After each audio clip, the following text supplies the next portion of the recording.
eu sou a professora Pamba e nós trabalharemos a partir de agora a área de linguagens, códigos e suas tecnologias.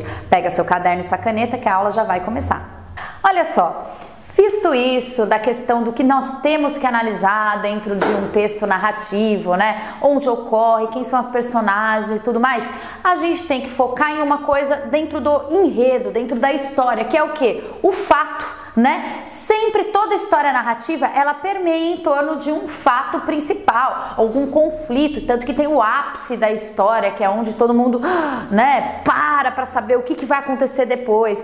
Normalmente, por exemplo, o que é o ápice? Ápice é aquilo que acontece todo dia quando a novela acaba. Você assiste novela?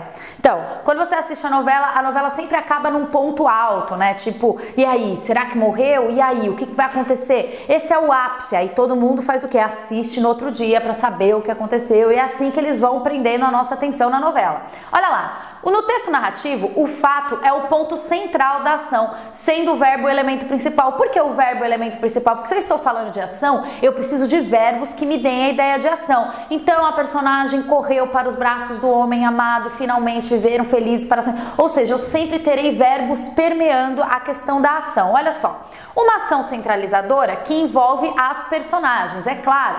Filme filme na verdade é uma narrativa, né, visual ali, vamos dizer assim. Toda narrativa ela tem um ápice, ela tem uma ação centralizadora que permeia em torno do enredo. Então é algo que as personagens precisam resolver para ter um bom final, é um vilão que precisa ser derrotado, é algo ruim que está acontecendo e todo mundo precisa transformar essa situação em algo bom. Deu para entender? Então eu sempre terei uma ação centralizadora das minhas histórias.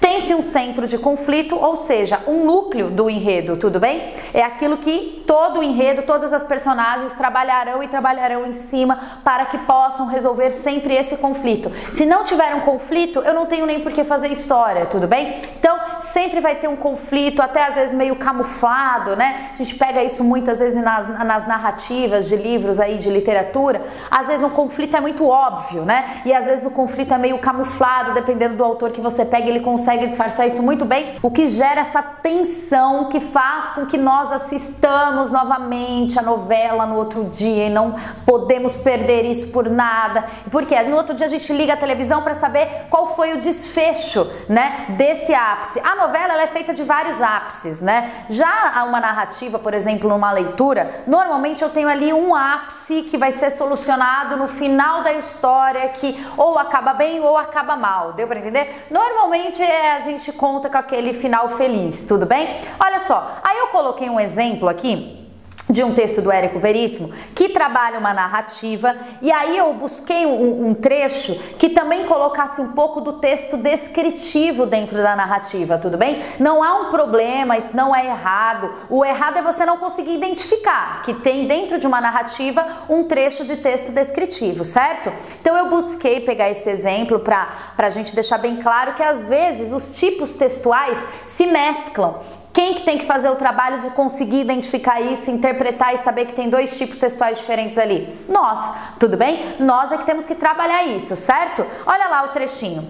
Toda a gente tinha achado estranha a maneira como o capitão Rodrigo Cambora entrara na vida de Santa Fé. Um dia chegou a cavalo, vindo ninguém sabia de onde, com o chapéu puxado para a nuca.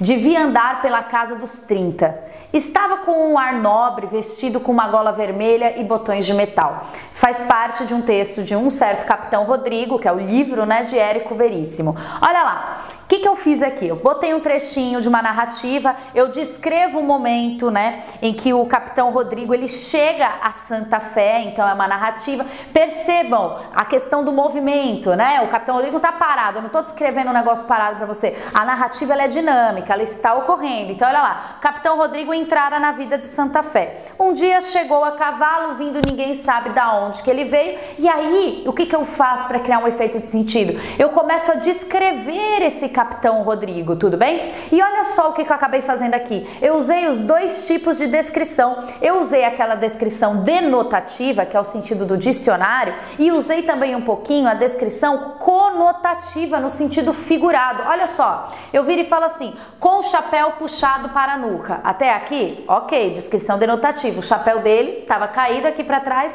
na parte da nuca. Aí eu falei assim, ó, devia andar pela casa dos 30. Como assim devia andar pela casa dos 30? A gente interpreta aqui o quê? Ele aparentava ter 30 anos, né? Então eu usei aqui um sentido figurado, uma metáfora, tudo bem? Para fazer um jogo de palavras, para descrever a idade aproximada que ele aparentava ter, né? Aí eu continuo com uma descrição denotativa, né? Estava com um ar nobre, vestido com uma gola vermelha e botões de metal. Aqui não tem nada de figurado, é a roupa que ele tava, tudo bem? E olha só, o que acontece? Aqui eu não coloquei questão de ápice, nada mais, mas eu coloquei a questão da narrativa em si, o movimento dessa narrativa, certo? E quando a narrativa, ela pode trabalhar também com outro tipo textual, que é a descrição, o texto descritivo dentro da narrativa. E ainda fui além, eu misturei uma descrição denotativa com descrição conotativa, pra gente ver que há essa mistura, há essa mescla, né?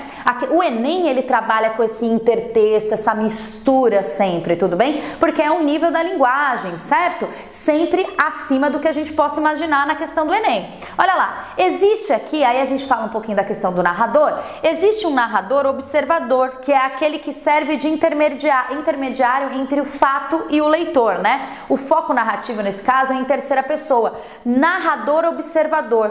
Porra, é a pessoa que está narrando a história para mim, mas ela não está na história, ela está como se ela estivesse observando a história, tudo bem? Ele é uma terceira pessoa, ele narra os fatos em terceira pessoa, né? Então, ele é uma pessoa de fora que estava ali naquele momento e está contando para o leitor o que aconteceu naquele momento. Existe um narrador que é um narrador personagem, por exemplo, é aquele narrador que escreve em primeira pessoa. Estava eu sentado numa cadeira quando todo mundo viu que o capitão Rodrigo Candora chegou na cidade, entrou na vida de Santa Fé. E aí eu vou descrevendo, mas eu estou presente, eu sou um narrador personagem, tudo bem? Temos um narrador personagem também, por exemplo, no livro Memórias Póstumas de Brás Cubas. Lembra lá? A Brás Cubas, ele narra a história em primeira pessoa, a todo momento ele não é um narrador defunto, e sim um defunto autor, ele até brinca com isso no começo da história, certo? E baseado nisso, a gente começa a ver que existem vários tipos, né, de narradores, né, que a gente não tem a necessidade de trabalhar, mas o que a gente vai começar a conversar um pouquinho é os tipos de discurso, né, porque isso também influencia, né, de como que a história está sendo contada. E isso muitas vezes é pedido nas questões, né? E se você conhece, se você consegue identificar o tipo textual e o tipo de discurso que está sendo utilizado naquele texto, facilita e muito a sua interpretação. Você entra na história como primeira pessoa ou você entra como um telespectador dessa história em terceira pessoa? Como que está acontecendo essa questão? Como que eu estou assistindo essa narrativa? Como que o autor está me apresentando essa narrativa? Como que o eu lírico me conta isso? Tudo bem? Nunca esquecendo então que temos aqui toda a narrativa, ela tem um foco, ela tem uma história que permeia em volta desse foco. Esse foco sempre vai ter um conflito, essa história principal sempre terá um conflito, tudo bem? E esse conflito vai ter um ápice. Depois desse ápice eu tenho o quê? O desfecho, tudo bem? Sempre lembrando lá, esqueci mais uma que é novela. Tem lá o foco, que é o casal, né? O casal que tudo faz para que eles fiquem separados numa novela. Todas as histórias permeiam em volta desse casal. No final sempre tem um conflito maior para ter o quê? O desfecho, que normalmente o casal acaba junto no final lá da novela, né? Vamos pegar lá a narrativa, vamos pegar a Bela Adormecida. O que acontece com a Bela Adormecida? É uma mocinha que de repente lá fica envenenada, todo mundo acha que ela está morta. A história inteira permeia em torno dela, certo? Ela é o foco, ela é o personagem principal da nossa história. Aí, dentro disso, todo mundo acha que ela tá morta, vem o príncipe, temos um ápice, porque o príncipe ele dá um beijo na princesa. E o que pode acontecer? Ela pode continuar morta, que eu acho que seria muito mais real e muito mais divertida a história dessa maneira, né? Ninguém acorda com um beijo, é meio estranho, é um ato meio de necrofilia, ele beijar uma morta, mas enfim, né? É história, é um encanto. Ah, que coisa bonita, não é verdade? E aí tem o ápice, né? Que todo mundo fala assim, pronto, beijou, e agora? Aí de repente essa menina morta, pá, acorda, deixa todo mundo em choque, só que ninguém fica em choque, todo mundo fica feliz, né? De ver um morto levantando. Ok, num velório provavelmente não seria dessa maneira, todo mundo entraria em choque, estaria correndo, eu provavelmente daria um tiro no morto, aí ele morreria de verdade, a gente continua aí com o velório, certo? Brincadeiras à parte, temos ali o príncipe que beija a princesa, é o ápice da história. Fica todo mundo olhando na expectativa para saber o desfecho. E o que acontece? A princesa acorda. Olha o desfecho. Aí o que acontece? Ah, eles se casam, viveram felizes para sempre. Tudo bem? Então, há ali a questão de um narrador observador também, né? A história ela não é narrada em primeira pessoa. Tem alguém contando a história da Bela Adormecida pra gente. É uma terceira pessoa. O foco narrativo é em terceira pessoa. É alguém que vê o que está acontecendo e vai contando pra gente, certo? E aí, a partir de agora, a gente começa a ver um pouquinho, então, a questão do discurso dentro desses textos. E agora, outra coisa legal também que nós observemos no nosso texto, quando nós trabalharmos a questão da interpretação, é a forma do discurso. Isso ajuda bastante a gente a identificar o foco narrativo, a identificar como que o autor está contando a história pra gente, se é de tal maneira ou de outra. Então, olha só, nós temos, por exemplo, aqui um primeiro foco narrativo do discurso, que é o discurso direto. O discurso direto, ele faz a reprodução exatamente do que aconteceu. Então, o narrador, ele fala exatamente como aconteceu a história, com as falas da personagem, ele não mistura nada. Olha só, característica. Qual é uma característica de um discurso direto? Sinais de pontuação. Por quê? Porque como eu vou reproduzir exatamente o que aconteceu, não vou colocar com as minhas palavras, né? Eu vou falar exatamente como aconteceu, eu vou utilizar os dois pontos, o travessão, a vírgula e por aí vai, certo? Olha só, exemplo. Eu vou assistir lá algo e eu vou falar exatamente como aconteceu, que é um discurso direto. O juiz disse, dois pontos, o réu é inocente. Eu utilizei aqui um recurso de estilo direto, porque eu não estou contando com as minhas palavras o que o juiz disse. Eu estou falando exatamente as palavras do juiz, certo? Então, uma característica do discurso direto é a utilização constante dos sinais de pontuação. Conflito com o discurso direto, nós temos o discurso indireto, que é o quê? Produzido pelo narrador com suas próprias palavras. Então, olha só, nós temos um narrador aqui que viu o que aconteceu e contou exatamente com as palavras do que aconteceu. Agora, nós temos um narrador aqui que ele vai ditar o que aconteceu com suas palavras. Olha só. Nesse caso, nós eliminamos as pontuações e enchemos de conjunções, como o que, o se, o como. Olha só o exemplo aqui conflitando. O juiz disse que o réu era inocente. Olha a diferença. O juiz disse, dois pontos, o réu é inocente.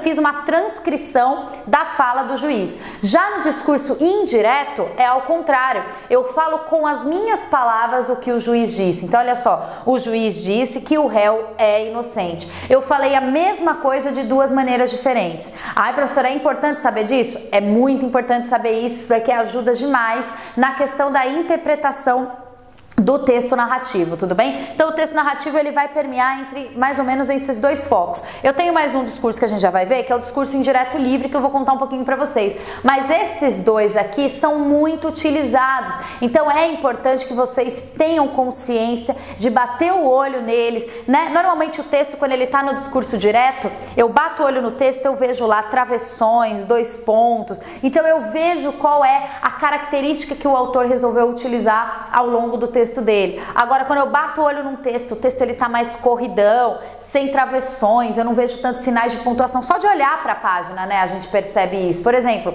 eu olho lá uma notícia de jornal, não que tenha a ver com a questão do discurso indireto, mas a notícia de jornal, a gente olha, ela é direta, né? Ela não fica parando. No máximo, a notícia de jornal, ela tem ponto, novo parágrafo, ponto, novo parágrafo. Não fica lá um monte de pausa, dois pontos, fala. Não, é um discurso rápido, é uma coisa meio que dinâmica, certo? Já o discurso direto, quando eu bato o olho na folha do que eu vou ler, eu olho lá, 2 pontos, travessão, travessão, travessão, travessão. Então eu vejo todo o diálogo das personagens ali conversando nesse discurso, certo? Então é importante que nós entendamos pelo menos a principal característica de cada um deles. Um tem muitos sinais de pontuação, que é o discurso direto. O outro substitui esses sinais de pontuação pelo quê? Por conjunções, né? O que é a conjunção, professora? Conjunção são as palavrinhas na língua portuguesa que nós utilizamos para unir frases e orações, tudo bem? Só que quando eu utilizo uma conjunção, a gente até já conversou um pouquinho sobre isso,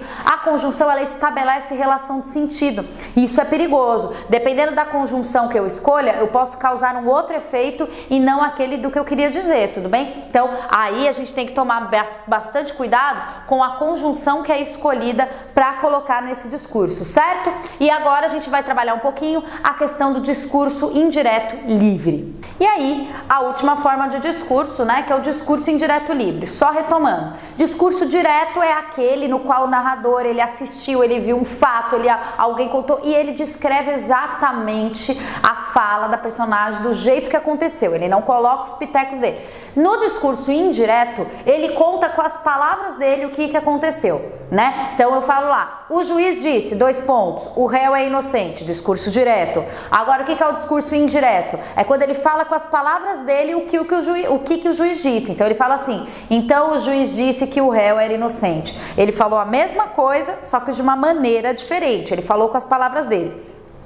E o discurso indireto livre é aquele narrador, né, muito folgadinho, que ele dá os pitecos dele, ele acha ali, o que ele for achando ele vai colocando ali na situação da história, né? Então olha lá, o narrador reproduz a história que viu ou ouviu por conta própria. Ele não tá preso a falas, a nada do tipo. Muitas vezes ele coloca até aquilo que tipo, olha lá, então o personagem disse isso pro outro com um certo medo.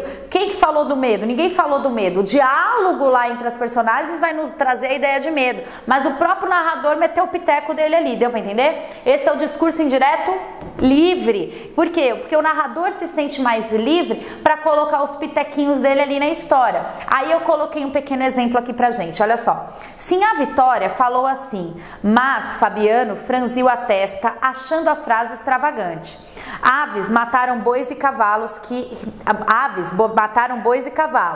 Que lembrança! Olhou a mulher desconfiado, achou que ela estivesse tresvariando. Olha só, sim, a Vitória falou assim, mas Fabiano franziu a testa achando a frase extravagante. É como se o narrador ele estivesse vendo o que está acontecendo e ele pressupôs ali, ó, ele franziu a testa. Por quê? Porque ele achou extravagante. Esse extravagante é do narrador. O personagem não falou, ó, tô franzindo a testa porque estou achando extravagante. Não, o personagem não falou nada disso. Esse extravagante vem do narrador.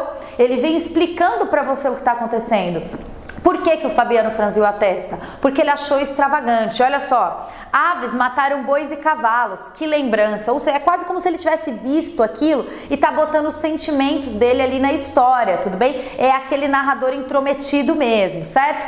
Observem, ele não é necessariamente um narrador personagem, ele não é um personagem da história, mas é um narrador que se intromete na história, tudo bem? Ele tá contando a história pra você, mas ele não aguenta. Sabe aquela pessoa que quando vai contar um negócio pra você, não aguenta, tem que dar a opinião dela, mesmo que você não tenha pedido?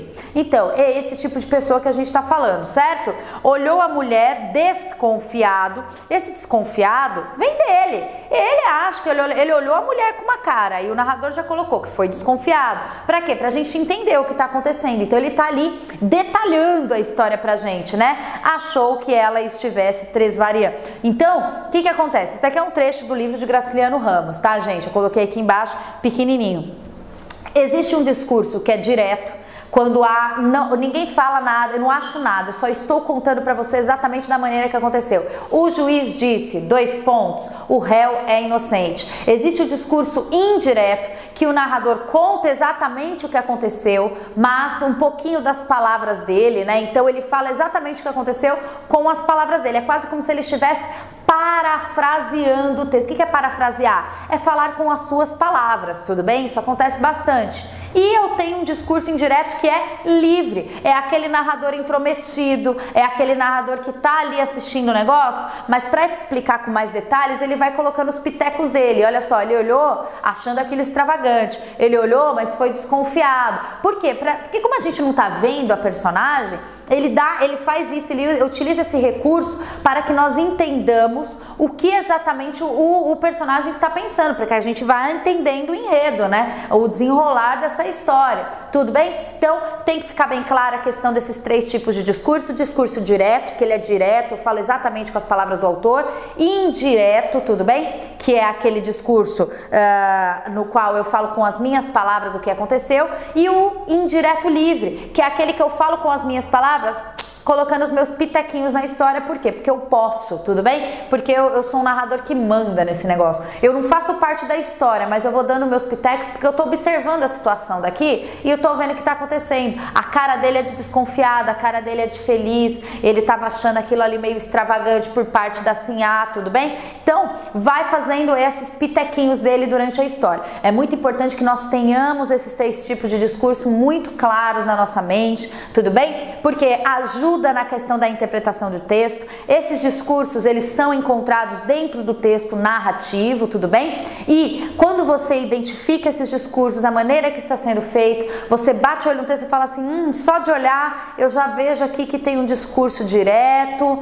mas tem discurso também indireto, tô vendo aqui o narrador se metendo na história, discurso indireto livre. Que tipo de narrador eu tenho aqui? É narrador observador, que é em terceira pessoa, ou narrador personagem, que é em primeira pessoa, tudo bem? Faz parte da história, tá lá, ele acha, eu sofri, eu morri, eu senti, tudo bem? Esse é o narrador personagem, que é aquele que conta a história em primeira pessoa, como se você estivesse contando algo que aconteceu com você, né, em primeira pessoa. Então, eu fui até a festa, mas cheguei lá, estava muito ruim, eu sofri bastante, porque eu gastei, fiz cabelo, fiz unha, fiz roupa, tudo bem?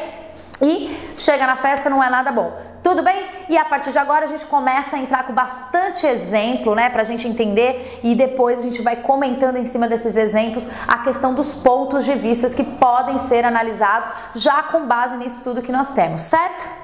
Olha só, agora que a gente conversou um pouquinho sobre os tipos de texto, né? Entendemos o que é um texto dissertativo, o que é um texto expositivo, o que é um texto narrativo, né? Principalmente, que ele é bastante pedido, inclusive vocês fazem as leituras aí dos livros, né? Para os vestibulares, né? Então, agora a gente começa a trabalhar, nós estamos mais preparados para entender a questão, né? De opiniões e pontos de vista. Então, quando nós trabalhamos as opiniões e os pontos de vista, é importante que nós entendamos que isso exige um certo conhecimento de mundo, né? Todo mundo tem opinião sobre alguma coisa, todo mundo tem algo a falar, tudo bem? E a questão é, muitas vezes a linguagem, por exemplo, artística, ela puxa um lado meu para ter uma opinião ou um ponto de vista definido, que muitas vezes é um lado que eu preciso de conhecimento histórico ou um conhecimento literário, tudo bem? Muitas vezes não depende só da gente, depende também do nosso conhecimento de mundo, porque nós temos um conhecimento de mundo, né? Ninguém é uma folha de papel em branco, já diria lá o nosso querido poeta, né? Ninguém é uma folha de papel em branco, todo mundo tem alguma história, todo mundo tem algum conhecimento a ser passado.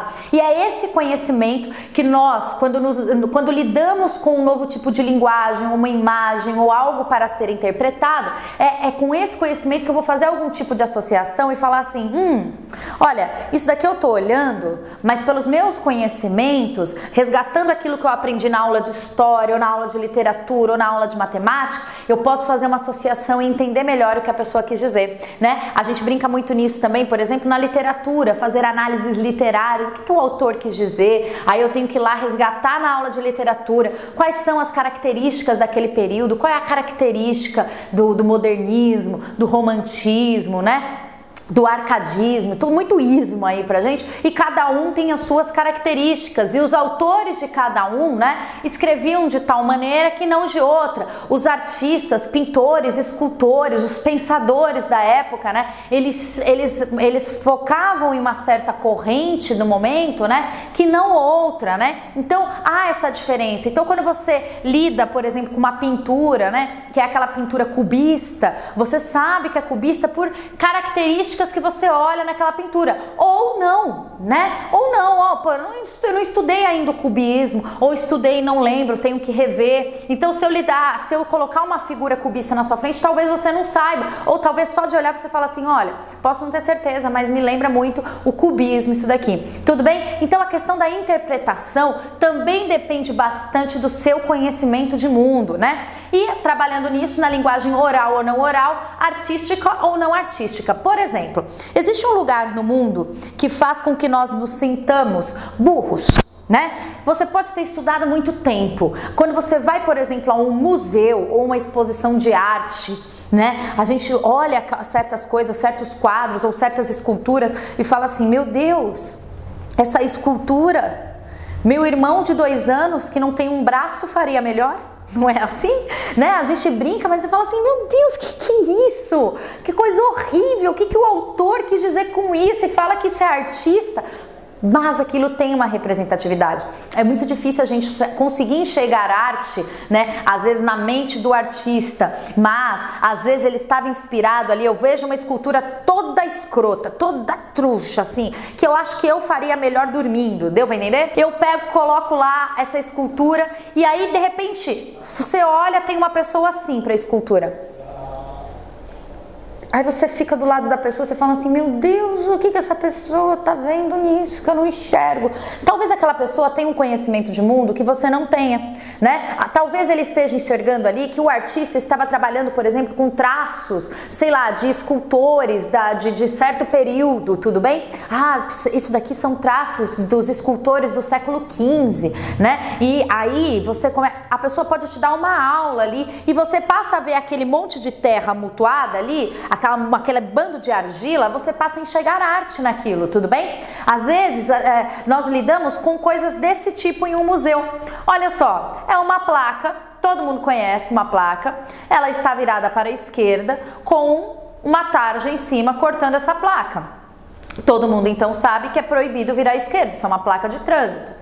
E aí eu falo, ok, o que uma placa de trânsito pode ser considerado arte? Pelo amor de Deus, só que tem uma coisinha aqui que muda completamente a minha visão perante essa placa, dependendo do meu conhecimento de mundo. O meu ponto de vista se altera totalmente quando eu olho essa data ao lado da placa. Se eu não tiver o conhecimento, provavelmente isso aqui continua sem sentido para mim. Mas se eu coloco uma placa que é proibido virar à esquerda e coloco 1969 ao lado dessa placa, eu deveria ter o conhecimento histórico de que no Brasil estava acontecendo a ditadura militar, ou seja, era proibido virar à esquerda, ou seja, eu tinha que ser de direita, era proibido seguir uma milícia, né, um governo esquerdista, tudo bem? E quem me deu essa ideia?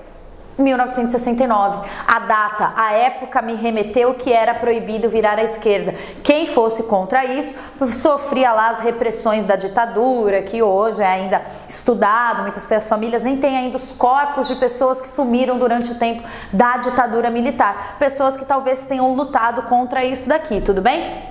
Aí a gente vai para outro tipo de linguagem. Aqui a gente não trabalhou com uma linguagem, né, uma linguagem verbal, a gente trabalhou com uma linguagem artística, uma imagem, e nós analisamos, tiramos informação disso daqui. E aí a gente vai, por exemplo, para Chico Buarque com uma música dele que chama Cálice, né? Então ele canta assim: Pai, afasta de mim esse cálice, afasta de mim esse cálice de vinho tinto de sangue. Só peguei o refrão. E aí a gente faz o seguinte, né? Pai, afasta de mim esse cálice. Olha só, quem escuta essa música de primeira acha que isso daí é o quê? Ah, é uma música religiosa, bonita, né? Ele é um pecador, então ele está falando, Pai, afasta de mim esse cálice, porque é um cálice sagrado, eu não sou merecedor desse cálice, né? De vinho tinto de sangue. Ah, por quê? Porque dentro do cálice vai, né, o vinho representando o corpo de Cristo e tudo mais. E aí a gente começa a ver. Chico Buarque escreveu essa música no tempo de ditadura militar, você tem que ter o conhecimento que ele também sofreu repressão, exílio e tudo mais. Então a gente começa a analisar a música da seguinte maneira: Pai, afasta de mim esse cálice Tudo bem? É cálice de sangue? É cálice religioso? Ou é o cálice de silêncio? Pai, afasta de mim esse... E alguém grita, cálice. Você não tem o direito de falar. Você não tem o direito de expressar as suas ideias. É a questão da ditadura, da repressão, tudo bem? Não tem o direito de falar isso. De vinho tinto de sangue. Sangue? Que sangue é esse? É o sangue de Cristo?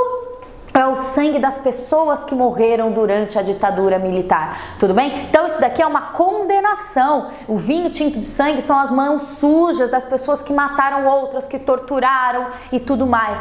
Então a gente, se eu escuto essa música inocentemente, eu vou achar que é uma música religiosa, bonita, muito bem escrita, né? Ah, Chico Buarque e tal, fez um bom trabalho.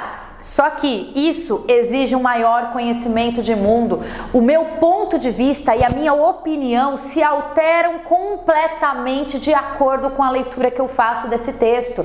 Se eu vejo essa placa pode representar para mim simplesmente é proibido virar à esquerda. Coloco uma data ao lado, eu dei uma outra representatividade para essa placa. O meu ponto de vista se alterou completamente, tudo bem? Eu olho esse pai, afasta de mim esse cálice, eu vejo que é Chico Buarque, eu vejo o ano que ele escreveu essa música, então eu sei que naquele momento ele estava sofrendo algum tipo de repressão, tudo bem? Repressão da ditadura militar. Então eu não posso mais ler essa música inocentemente. Eu tenho que fazer uma análise em cima dela. Ele não podia falar isso daqui abertamente, então ele usava um recurso artístico, uma linguagem artística para poder fazer o protesto dele, tudo bem? Então temos que ter entendimento que a minha opinião e o meu ponto de vista também vão se alterar de acordo com o meu conhecimento, né? Nem sempre aquilo que parece tão inocente é assim, e isso vai depender muito do que eu estudei, do que eu me formei e das informações que eu vou conseguir coletar do meu cérebro. E vamos para mais exemplos.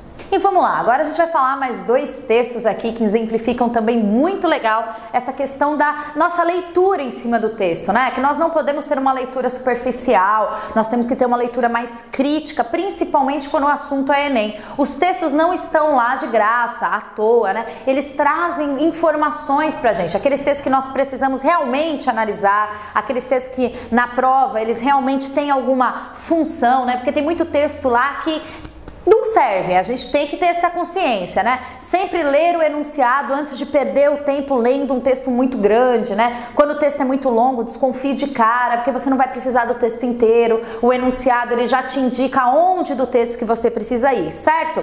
Visto isso, quando eles colocam um trecho assim, desse tamaninho pra você, é um trecho curto, né? Então você já sabe que você vai precisar desse texto, mas você vai precisar ler esse texto sempre com um olhar mais crítico, analisando, interpretando, né? E nós estamos nessa aula aprendendo técnicas para fazer isso, não é de graça, né? A gente tem que entender que interpretação de texto não é dom, é estudo, é técnica, tudo bem? E Chico Buarque traz essa questão da técnica pra gente com a musiquinha bonitinha dele chamada Cala a Boca Bárbara. Logo Chico Buarque, que as mulheres se derretem, que ele é lindo, que ele é romântico, não sei o quê, faz uma música que manda a Bárbara calar a boca. Olha só essa música que bonita. Ele sabe dos caminhos dessa minha terra, no meu corpo se escondeu, minhas matas percorreu. Olha lá, nos meus rios, nos meus braços, ele é o meu guerreiro nos colchões da terra, nas bandeiras bons lençóis, nas trincheiras quantos ais, ai. Automaticamente você e sua mente poluída provavelmente fez o quê? Levou isso tudo para um lado sexual, um lado mais pervertido, mais pesadinho da coisa. E essa era a intenção realmente de Chico Buarque, tudo bem? Então ele fez com que nós pensemos a princípio, né, que isso daqui é uma cena mesmo, algo mais quente, algo mais de cunho sexual, né? E para que isso daqui ficasse disfarçado. Mas vamos analisar um pouquinho essas entrelinhas, vamos ler aqui o que realmente ele quis dizer, né? Ele sabe dos caminhos dessa minha terra. Que terra? Estamos falando de um tempo de ditadura. Então os caras, eles invadiam a nossa terra e sabiam exatamente onde estavam pisando no solo brasileiro e fazendo essa dominação, é a questão da ditadura. No meu corpo se escondeu, minhas matas percorreu. As matas brasileiras, a invasão, né, gente? Tudo sendo dominado por um grupo que queria fazer algo maior, né? Por meio da repressão. Olha lá. nos meus rios, nos meus braços, né? Dá a impressão que tá no braço da pessoa amada, mas não tem nada a ver disso. Olha lá. Ele é o meu guerreiro nos colchões da terra, nas bandeiras, bons lençóis, nas trincheiras, quantos ais, ai.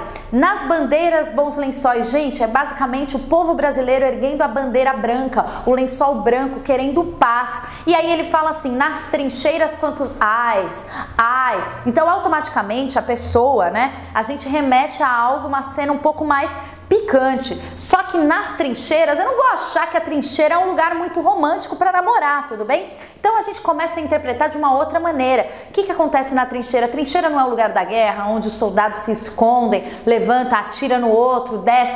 Quantos ais, ou seja, pessoas sendo mortas nas trincheiras, tudo bem? Estamos num momento ali de guerra, de luta, né? Então essas trincheiras, esses ais, são ais não de prazer, mas ais de dor, de pessoas morrendo, de pessoas sofrendo, tudo bem? E esse cala a boca bárbara, não é bárbara de pessoa, é bárbara de bárbare, de barbaridade. A palavra bárbara, ela vem de bárbare, né? Que é a barbaridade. Então cala a boca para essa barbaridade toda que estava ocorrendo aqui no Brasil. Visto isso, muitos dos nossos artistas naquela época, que hoje são consagrados, famosos, Chico Buarque, Caetano Veloso, Roberto Carlos, Erasmo Carlos, entre outros, né? Eles foram por muito tempo exilados em outros países, né? Eram pessoas que, por ter um pensamento mais avançado, tinham o poder de contaminar e contagiar outras pessoas, né? Principalmente por causa desses textos, por isso que eles escreviam dessa maneira, eles não podiam falar as coisas diretamente, então eles falavam nas entrelinhas. Roberto Carlos e Erasmo Carlos, se não me engano, em 1971, porque a data veio agora em minha mente, eles fizeram uma música que chama Debaixo dos Caracóis dos Seus Cabelos, e eles fizeram para que o Caetano Veloso gravasse quando retornasse, quando ele finalmente pudesse retornar ao Brasil, ou seja, ele estava exilado em outro país, porque teoricamente ele representava um perigo aqui dentro do nosso país, mas não um perigo de arma, e sim um perigo intelectual, e isso sim é uma das armas mais perigosas que uma nação pode ter. Pessoas estudadas, pessoas bem instruídas, pessoas com uma mente muito além, certo? Então olha lá. A música diz o seguinte pra gente, né? Teoricamente, todo mundo fala assim, debaixo dos caracóis dos seus cabelos. Eu quero voltar pros cabelos da minha pessoa, né, amada, que tem cachos no cabelo. Não tem nada a ver. Essa, na verdade, é de princípio, né, a ideia que eles queriam transpor, né? Mas analisando bem, a gente vai ver que não era bem isso. Olha lá. Um dia areia branca, teus pés irão tocar. Aí ele fala, e ao chegar teus cabelos, a água azul do mar, né? E ao tocar seus pés. Olha lá. Debaixo dos caracóis dos seus cabelos, uma história para contar de um mundo tão distante. Debaixo dos caracóis dos seus cabelos, um soluço e a vontade de ficar mais um instante. Vamos lá, vamos pegar para dar uma analisada nisso daqui. Um dia areia branca, teus pés irão tocar. Caetano Veloso cantando isso pra gente. Teus pés irão tocar. Que areia branca? Opa, estou chegando novamente no Brasil. Ele estava exilado na Europa, num país frio, sem praia para isso, né? Então, a questão da praia, chegava aqui no Brasil, pisar na areia, né? E os seus pés irão tocar a água azul do mar, né? Debaixo dos caracóis dos seus cabelos, ou seja, a pátria, a terra amada, né? Uma história para contar de um mundo tão distante, ou seja, onde ele estava exilado, né? Um soluço e a vontade de ficar mais um instante na terra dele, na nossa pátria, tudo bem?